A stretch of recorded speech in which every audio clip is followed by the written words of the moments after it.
everybody. It's time to start getting my greenhouse in order. It's a real mess in here, as you can see. But I've got all the water flowing, everything seems to be working. One of the things I'm going to do, and I'm going to walk you through this, is last year and the years before, you know, this grew really well. As you can see, it's hydroponic. There's water in here, and there's troughs where the water flows. And you know, in last years, I've always had a real hard time. In the early part of the year, things would grow like crazy in here, do really well.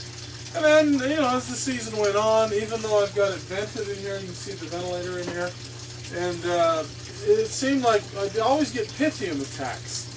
And, you know, pythium is a root rot thing. It's I think it's a bacteria or a fungus or something like that.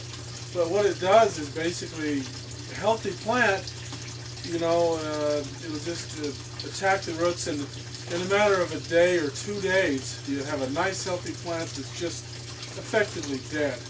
And, you know, and there's not much you can do about it. You know, there's disinfectants, there's all kinds of crazy things you can do. But I have a theory that I worked out in an observation, and I have some stuff in my basement growing with artificial lights right now that kind of proves it.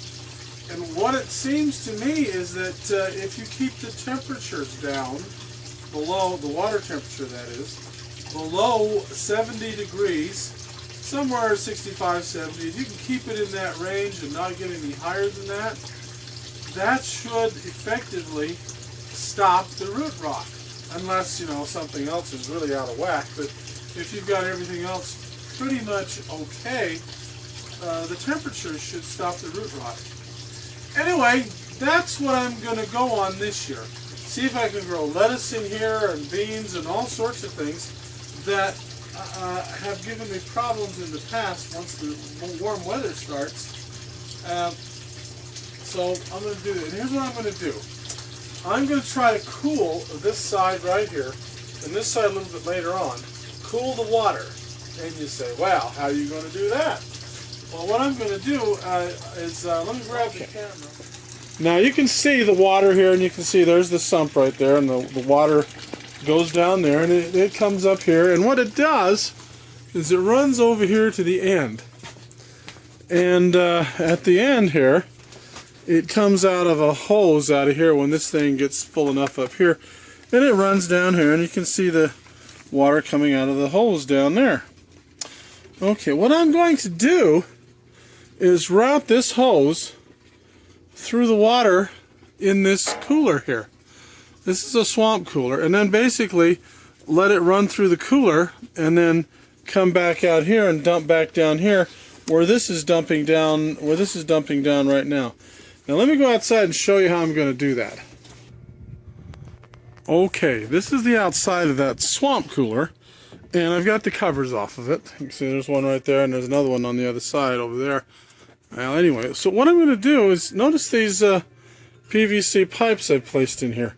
What I'm going to do is run a hose from the outlet of that upper tray through here and go around here and then basically tap into this, let it run around in here, and then basically come back out of this one right here, come back out and go back down in there.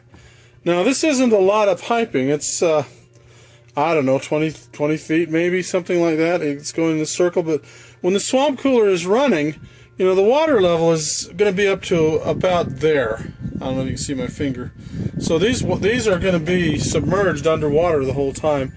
And as the pump, you know, pumps the water up to the top, and it comes down on the pads here, you know, the water gets cooled because that's how a swamp cooler works. So what hopefully is going to happen here is this pan of water that's going to have, you know, 3 inches of water or so in it. This is going to get very cool, maybe 50 degrees, 60 degrees, something like that, even on the hottest day in the summer when this is running. And the idea then being is that you run the water through these pipes that's coming out of the greenhouse inside, and you can cool the water so you can keep the water in there cool. And so that's what I'm going to do. So let's back off here a minute. So that's what I'm going to do, is basically use that cooler that I now use to cool the air to also cool the water during the day. And hopefully if this works to where I can keep the water below 70 degrees, even if it gets 100 in that greenhouse, which it sometimes does, the plants should still be okay, at least as far as pythium root rot. So that's what I'm going to do. So I'm going to start hooking that up, and you follow me along here, and I'll show you how it's all hooked up when I get done. Now I've got a lot of scrap from other projects I've done over the years, and so here's some 3/4 inch hose I've got laying around. So the idea would be to basically plug this right on here. Might have to get that a little wet to make it work better, because it's kind of dry, it's kind of hard to do. But basically, plug that on here and plug another one on here, and let them come out, and then we'll have another 2 90-degree elbows, and then run the hose down this way and then back there. So let me hook all that up and see how it works. Okay.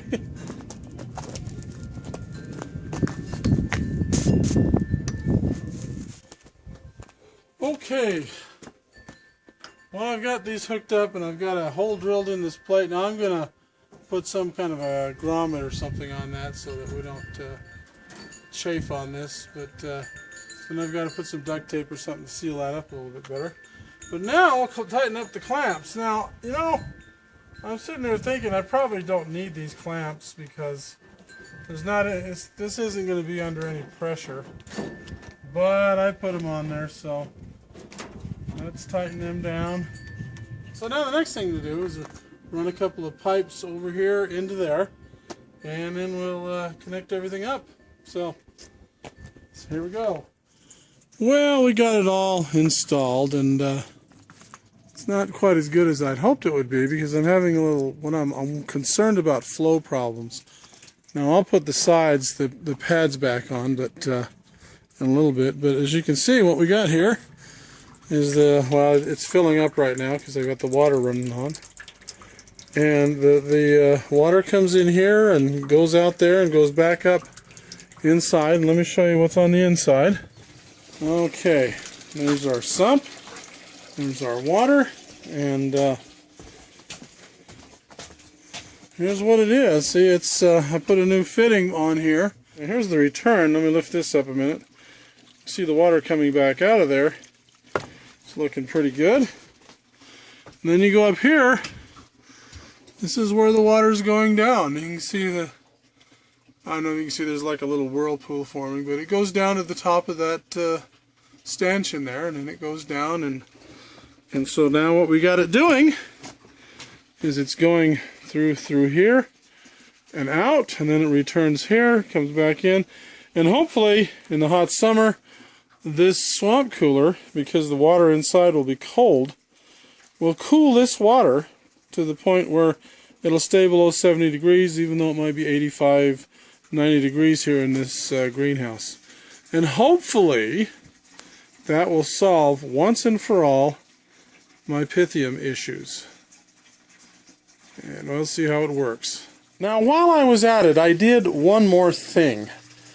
If you remember previously, I was showing you this sump down here and how the water drained down here. Now you notice the water's not draining anymore, but the water is going into that hose.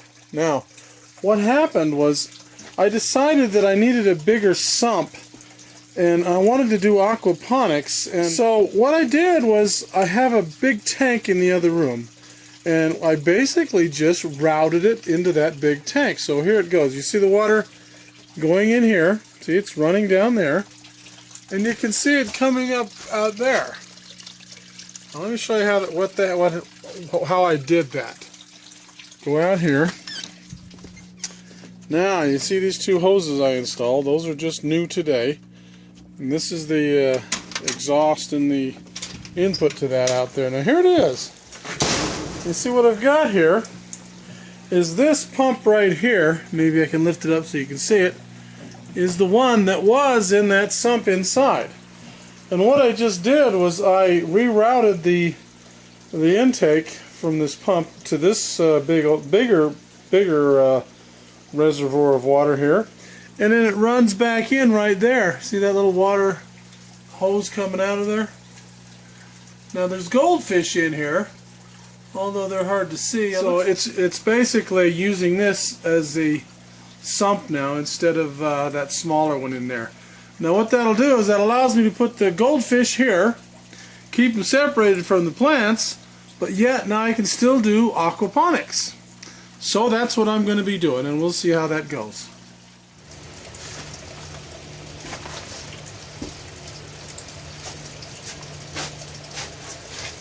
Well, hello, it's September 23rd today, and I made a video about my troubles with pythium. What was that, 6-7 months ago? Anyway, if you remember through the video, what I decided to do was try to keep the water in my hydroponic and aquaponic setup temperatures, keep the water temperatures down. And I wanted to show you the results of that here. As you can see, what I've got here is celery growing, and I've got some broccoli and some other things growing. And there's a broccoli, and there's some tomatoes. And but the bottom line is I did keep the temperatures down pretty much with this little air conditioning system, the swamp cooler. Remember how we're going to run water through a little cooling set of pipes into the swamp cooler and back out here again. Anyway, I got the swamp cooler in, and I've also got a fan going that circulates air in here. This little small greenhouse here, even though it's directly in the sun, it generally keeps below 90 degrees in here, even on the hottest days. So it's doing pretty good temperature-wise. Now, the result is I have not had one bit of pythium problems here throughout the whole summer. And I've had problems with things growing well and things like that, but no pythium. And I think growing well has to do with how much fertilizer I put in and those kinds of things, but no pythium. And then toward the latter part of the year, last 3-4 months, it's really done well. You can see by my celery plants here, boy, those have really taken off. For what it's worth, celery really likes hydroponics.